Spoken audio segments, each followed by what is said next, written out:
Hi everyone, good afternoon. So you are here watching the Yam Garcia Lifestyle channel and siguro nandito ka para mapanood itong content nito which is the Grow Combined Digital Marketing Platform. So you might be asking, ano nga ba ito? Is this a potential scammer or is this a legit one? So, without further ado, without any hesitation, without any introduction, so sisimulan natin. This is based on my experience kasi ako mismo ang talagang naka-experience. Ako yung nandoon. So, this is also beware, no? Beware doon sa mga mahilig mag-search ng job through online kasi yung online ngayon ay talaga naman nagiging first source ng scam. Okay? Yung mga scammers natin ay sobrang galing maghanap ng mga information sa mga tao at the same time sa mga numbers.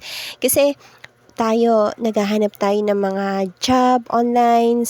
Of course, we are not hesitate to post our details, our cell phone numbers also. So this is what exactly happened. So today is September 18. So yesterday was September 17. It was Sunday. So nakatanggap ako ng tawag. Which is not I'm not familiar with the number, of course. Para siyang hindi siya hindi siya phone, hindi siya pang cellphone number, hindi siya pang mobile number. So nakatanggap ako ng tawag. So parang sa ibang bansa, I don't know if it's a telephone number, pero kasi +63, hindi ko talaga alam yun. Pero yung +63 na country code, it's from Philippines, di ba? Yun lang yung alam ko. Pero tapos may tumawag. So, hindi siya native speaker, pero English speaker siya. Nag-English siya. So, ayun, sabi niya, "Hi, I have gathered your information from Job Street," something like that. Tapos, "You are looking for a job? I am from something ganyan-ganyan." So, ganun-ganun talaga siya na hindi ko masyadong naiintindihan. Tapos, sabi niya nga, nag-o-offer daw siya sa akin ng online job, which is home-based job siya. Tapos, I am very interested, yes. Na-remember ko na nag-post ako ng information ko sa Job Street. Marami akong inaanuhan kasi I'm looking for a job out of the country, parang ganon, totoo yan. At talagang nag-match naman siya doon sa sinabi niya, nag-match naman siya doon sa ginawa ko. Pero matagal na kasi yon. And then, inano ko lang, nag-go with the flow lang ako. Tapos sabi ko, yes, I am very interested. Can I know which country I am working with? Parang ganon. Parang tinanong ko kung anong country ako magtatrabaho. Kasi syempre, di ba? Parang, parang sabi niya, parang may na-mention kasi siya na parang international, ganun. Tapos ayun na nga. Ang sabi niya, yung main office daw nila is somewhere in Canada. So, I didn't ask specifically sa Canada kung saan. Pero ang sabi niya, meron daw silang office dito sa Makati. So, Makati. So, siguro okay na yon. Sige, try lang natin. Tapos, ayun na nga, sabi niya, I will going to send you the details if you have your Viber, if you have a Viber, sabi, yeah, I have. Tapos, ayun na nga. So, parang napaka-informal lang talaga kasi, first of all, it was Sunday. Diba? Sunday. Tapos, okay, it's one thing, it's a factor. It's parang red flag na sa akin yun. Another one is, I don't like her accent. Parang hindi naman siya pang international native, parang ganon. Hindi siya pang fluent na Canada talaga yung accent eh. Kasi ako nakikinig ako, I am fond of watching the speakers, kung paano sila magsalita, kung paano yung diction, kung paano yung nila, accent. So, hindi ko talaga masasabi na, okay, this is legit one. Pero I just wanna try. So, ayun na nga. Nag-aantay ako ng message from Viber. So, I have to download my Viber. Kasi ako talaga hindi ako nagda-download ng Viber sa phone. Kasi yung Viber sa akin, it's all about work lang eh. I'll just going to open my Viber when I'm in the office. Pero kapag nasa home na ako, when I'm already home, I don't necessarily open Viber. Not unless it's very important. So, ang nangyayari, I have to download a Viber. And tapos, sa sobrang very excited ako dun sa idea na, oh my God, there is a job offer for me and I will be working in Canada. Oh my God. Parang, oh my God, I'm so excited talaga. So, I told my bagoong.com circle na, oh my God, I got a call from somewhere in, employer in Canada. I was just so excited to let them know. Tapos sinabi ko, ito yung number. Paano ko ba mati-trace kung anong bansa to? Parang ganun. Tapos syempre naalala ko, +63. Parang Philippines code yun country code. So ayun, nag-take risk na lang ako. Tapos nagkaroon kami ng conversation ni Sir Jeff. So ayun, sabi naman ni Sir Jeff na maging careful lang ako at syempre maging mindful, be always mindful kasi hindi natin alam if they are legit or they are just scammers. Pero I have to take risk. Let's just try it. Basta alam mo sa sarili mo na hindi ka padadala. Sabi nga ni Sir Jeff, wag daw ako magpapa-hypnotize, something like that. So I tried. So after few minutes, after downloading Viber on my phone, so meron na nga nag-message.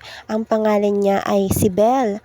I was just wondering, parang yung profile niya sa kanyang Viber is parang hindi naman siya. Kasi parang yun yung mga pictures na nakikita ko sa sa website, sa mga sa mga pages. Parang parang hindi totoong tao. Parang ganon. So, parang, okay, another red flag to. Pero, nag-go with the flow pa rin ako. So, ayun na nga, sabi niya, good day po. I'm from Grow Combined Digital Marketing. From my colleague, refer me your contact that you are interested to join our company. Let me explain you scope of our job. So, sabi ko, hi ma'am, good afternoon. Yes, I'm very interested. So, sa Sa Viber to. Tapos, ang reply niya, sabi niya, currently our main work is cooperate with most business on TikTok and helping them to grow up their sales and popularity. So, we are looking for more helpers from all over the world. Your role is just follow on which blogger account we give and you will be paid after that. Totally free is to join. Daily earnings can get 1,200 to 2,000 pesos in a day. So I asked if how would I know and prove that your company is legit. So she answered, I know about all the scam going around. So it's even making hard for us to find teammates. We are a legit and high reputation company. You can also check here our official website. So nagbigay pa nga siya ng website. So ayun naman, okay. So, ayun, okay, hindi na ako nagtanong. Okay, let's just try this one. Tapos, ayun na nga, nagbigay na siya ng kung anong gagawin ko. I just have to follow the 3 steps, the 3 tasks. The task is to follow the blogger on TikTok. Ipa-follow ko lang, i-open ko lang yung TikTok ko. So, she asked me if I have a TikTok account. So, yes, sabi ko, yes, I have. Tapos, ayan, si Gucci, kailangan ko lang siyang i-follow. And then, si Bulgari, ganun. Tapos, after that, kailangan ko lang daw mag-screenshot na na-follow ko na. Then, that's the right time na magpi-payout na. Bibigyan ako ng, I have to, before that, kailangan ko muna daw mag-download ng Telegram kasi I have to communicate the person who is going to pay me.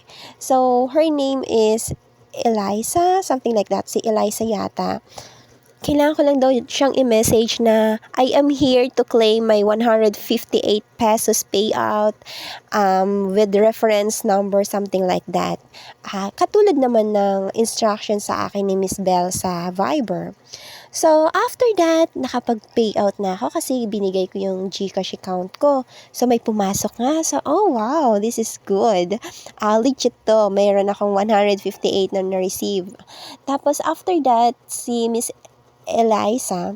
So, binigyan niya ulit ako ng, pina-join niya ako. Kailangan ko lang daw i-add siya sa aking contact list. So, in-add ko siya sa aking Telegram. You know what guys, I don't have a Telegram talaga. Hindi ako nagte-Telegram, pero nag-download ako for the sake of that, I don't know if it's a scam, something like that. Hindi ko pa talaga alam yun kung scam siya nung time na yon. Pero, I was there to prove. Kasi, before I entered this digital marketing grow combine, nag-research talaga ako dito sa vlog, sa YouTube. So, tinype ko talaga siya. So, meron akong napanood na vlog content about this kind of platform also, na parang ganito din yung scenario. Tapos, ang sabi ng vlogger na yon, just try it.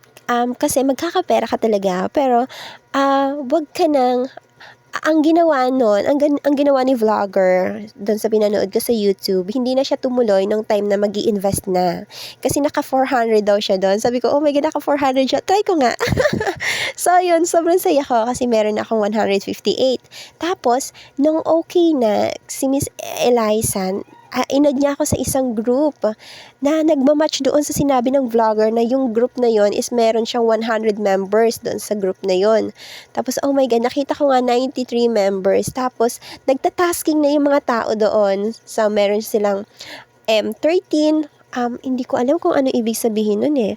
Tapos nung meron task na nakapin doon sa taas na open your TikTok account, follow this kind of store, and then send a screenshot, and then you put M13 para serves as your receipt, parang ganun. Tapos send it here in the GC. Tapos ayun na nga. So, kailangan lang, after tasking, malagyan mo ng M13, parang tasking number 13, parang ganon. Tapos, nakaka-follow naman ako sa kanilang instruction, naka-follow naman ako. Sinisend ko siya doon kay Miss Eliza, tapos, task completed, parang ganon. Oh my God, parang ako nasa tawag nito. Parang na-remember ko siya, parang nandun ako sa may green light, red light, parang ganon, task completed, parang ganon, oh my God. Tapos may panibagong task na naman, so nakapin na naman. Umaabot siya ng 30 minutes, parang ganon. After that, another task na naman siya na nakapin. So, nakatatlong task ako doon. Every task na nakakapag-follow ka ng store, meron kang 50 pesos. So, meron na naman siyang, after 3 tasks, nakaget na naman ako ng 150. So, nag-payout na naman ako. Meron na ulit akong 150. So, nakita ko sa GCash, oh my God, pumasok. Nasa 308 pesos na yung laman ng GCash ko. Kasi walang laman yun eh. So, ayan.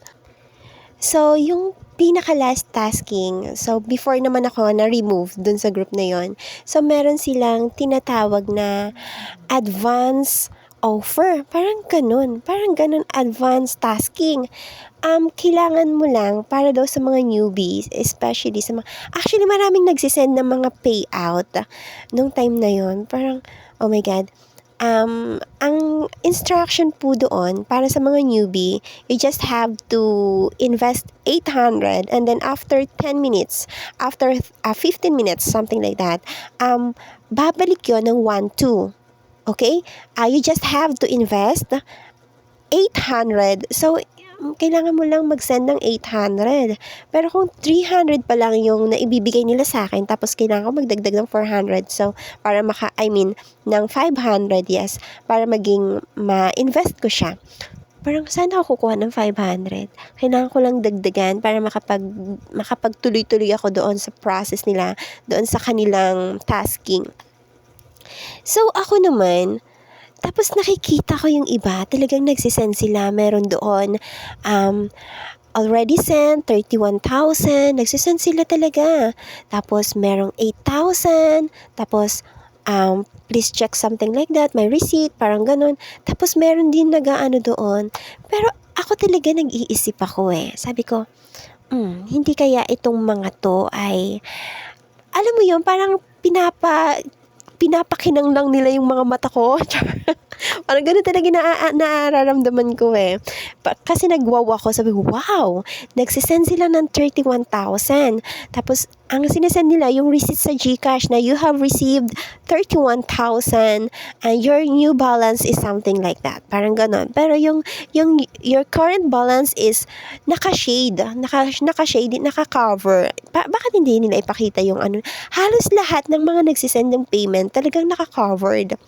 Parang iisa lang. Feeling ko talaga iisa lang yung taong gumagawa nito. Bakit parang organized naman masyado? Parang wala man lang nagtatanong. Dire-diretso sila. So, ayun na nga ang ginawa ko kasi syempre wala naman akong pera, guys. So, ang ginawa ko, lahat ng mga nagsisend ng payment doon, minessage ko isa-isa. So, hi, hello, can I ask something? Hindi ko chinachat yung yung pinaka teacher ko si Eliza, yung ewan ko kung anong tawag dun sa kanya eh. Parang advisor, parang ganun eh. Tapos, hindi ko chinachat. Chinachat ko lahat ng mga taong nagsisend ng payment. Tapos meron akong nakilala na from Laguna siya. Sabi ko, hello, matagal ka na ba dito sa XGG group? Parang ganun. XGG group kasi yung tawag. Sabi, hindi, ngayon lang. Tapos sabi ko, ganun ba? Ako din eh. Sabi ko, nag-uusap kami. Tapos naging friend kami. Siguro 2 lang kaming na-recruit noon. The rest, sila na lang din. Sabi ko, nakapag-payout ka na? Nakamagkano ka na? Sabi ko, ako kasi naka 308 na ako eh. Tapos sabi niya, ako din naka 308. Same kami. Tapos, ayun na nga. So, lahat ng mga doon, ng nagpi-payout, kasi kaming dalawa, hindi kami nagpi-payout, nag-uusap kami. Sabi ko, ano ba yan? Mag-i-invest tayo. Parang there's something wrong. Parang gano'n. There's something wrong na. Tapos, ayun, nag-observe lang ako. Tapos, nag-message ako doon sa isa sa mga nagsisend ng payment. Tapos, invalid. Hindi ako makapag-send kasi ang sabi, you cannot send the same account. Parang ganon. Ganon ba sa Telegram? Pagka kaya bang gawin yung ganon, yung isang number tapos multiple names, parang ganon. Hindi ko alam eh. Parang ganon yung ibig kong sabihin eh.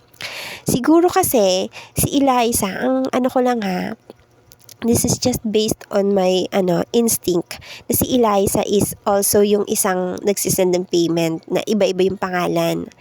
Kaya hindi ko ma-message kasi si Eliza na yung pinaka main account. Kailangan isa lang ang, ewan ko, parang hindi ko talaga masyadong or nagkaroon lang talaga ako ng instinct na there's something wrong na I should stop this one. At saka naging na rin kami. Tapos nag-message ako doon sa teacher namin or sa pinaka naghahawak sa akin. Sabi ko, sabi niya, it's okay if you cannot go with the task anymore. You can wait for the other task. Pero kasi kapag nag-wait ka sa ibang task at nakapag-skip ka, instead of following, kasi di ba yung pag finalo mo si isang store, 50 pesos yon. Kapag nakaskip ka na ng tasking, magti 20 pesos na lang siya. So, ayun na.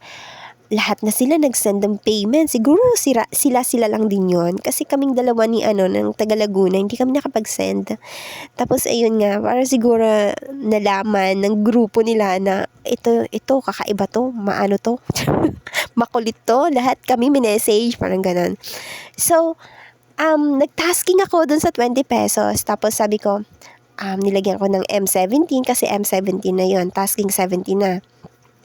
Tapos nag-send ako ng payment ng screenshot kay teacher. Sabi niya, task completed. Task completed na naman. So may 20 pesos ako. Maya-maya, nawala ako sa group. Sabi ko, hala, nasaan na yun? Magta-tasking pa nga ako eh. Kasi sabi ko, baka naman hindi naman to talagang scam. Baka naman to, totoo. Kakapera ako dito. Try ko lang. Tapos mamaya-maya, wala na ako sa group. XGG group na yun. Tapos, minessage ko si Eliza. Yung taga Laguna. Hello, wala na ako sa group. Na-remove ako. Tapos minessage ko yung advisor. Oh my God, why am I not in the group anymore? Parang sabi ko gano'n. Tapos, maya-maya, naka-block na rin ako kay Eliza. Hindi ko na siya makita sa aking chats. Hindi na ko alam bakit gano'n sa Telegram.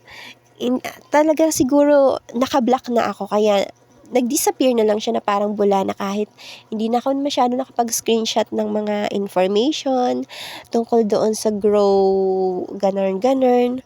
So, ayun na, ganun yung experience ko, grabe. Tapos, ayun na nga, tapos ayun, um, So ayun, isa-isa kong minessage, tumatawag talaga ako, tinatawagan ko lahat ng mga nagsesend ng payment at siguro na-proof ko sa sarili ko na they are all the same. They are just one, no? They are just pretending to be someone else na they are sending payment, they are trying to get our trust na hindi nila nagawa kasi syempre they are sending payment eh. Pero kasi kailangan maging malikot ang isip mo. So, sinabi ko naman sa kanila na um, you are using profile pictures that isn't yours. It's a crime.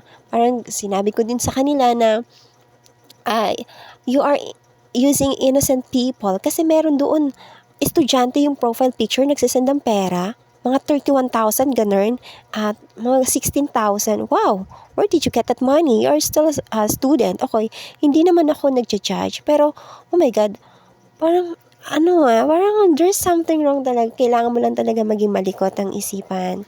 Tapos, sabi ko nga, you can persuade other people here on earth but not God. So, you just have to stop this kind of scam kasi alam naman natin yon na hindi maganda, di ba? So, okay, if you will going to ask me guys, so based on my experience, I was calling them all, I was calling them all at no one answered my call. Kasi kung totoo ka, for example, you don't have an idea, okay, yung mga nagpay ng payment, for example, they are real, they are true, one of them will going to answer me.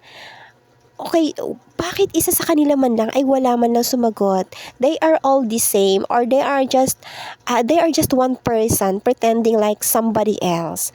So ayun na nga, parang I therefore conclude na this is a scam talaga guys. So guys, be careful guys ha. Pero ako, they are trying to scam me? Well, I don't have money. Siguro ako yung nakapang-scam sa kanila kasi nakakuha ako ng 300. Well, that was something nakakaloka, okay? So, ayun na nga, sobrang haba na. Thank you guys for watching and be careful for everything we do. And thank you for watching. Thank you for listening. See you on my next vlog. Thank you.